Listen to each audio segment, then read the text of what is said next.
Hey everyone, and welcome to today's strategy session. So if you're gearing up for the Cambridge Additional Mathematics exams, specifically we're talking syllabus code 0606, you already know the deal. There are certain topics that act like massive gatekeepers to those top grade boundaries, right? And today, we are tackling one of the absolute trickiest, logarithms to any base. Look, shifting between base 10, base e, or some random unknown base x, it's not just about shuffling numbers around on a page. It's actually a rigorous test of your analytical logic. So we aren't just going to review the math today. Instead, we're pulling back the curtain on the examiner's blueprint to see exactly how you're being assessed. Let's get into it. Now, you might be wondering, why do students consistently lose easy marks on any base logarithms? It is incredibly frustrating, isn't it? You put in the study hours, you memorize all the logarithmic laws, but somehow the marks just slip away in the exam hall. Well, we're going to fix that today.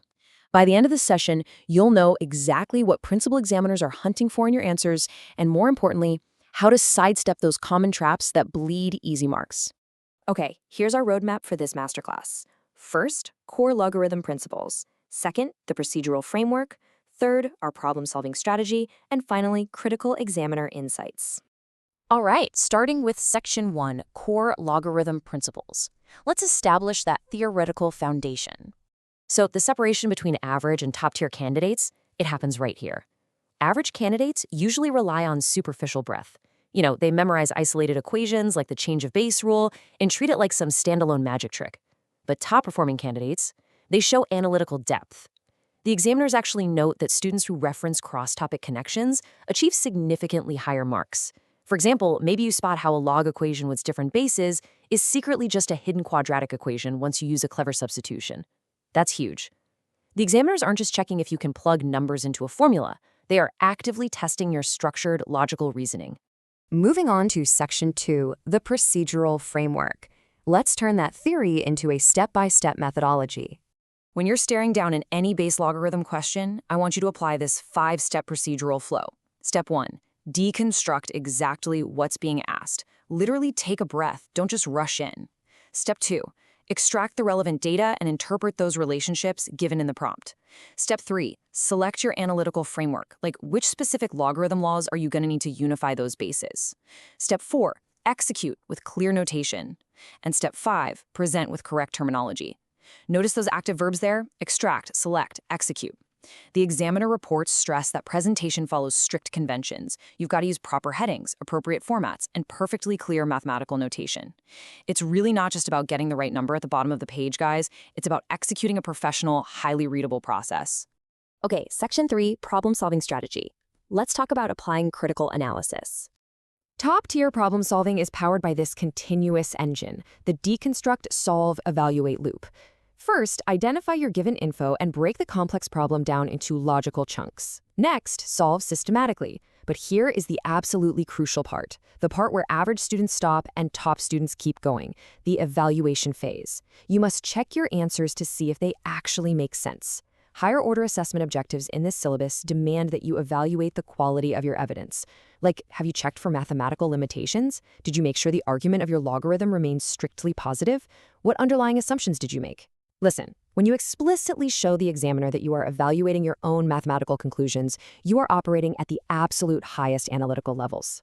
Which brings us to Section 4, Critical Examiner Insights. These are the direct warnings straight from the people grading your papers.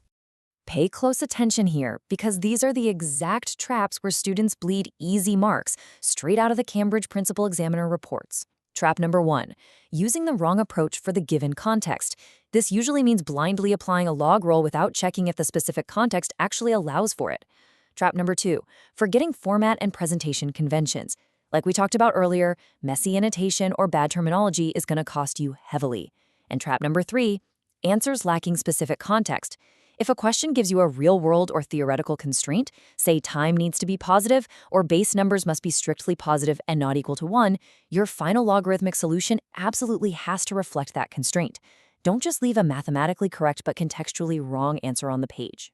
Now, here is your ultimate safety net, the method marks strategy.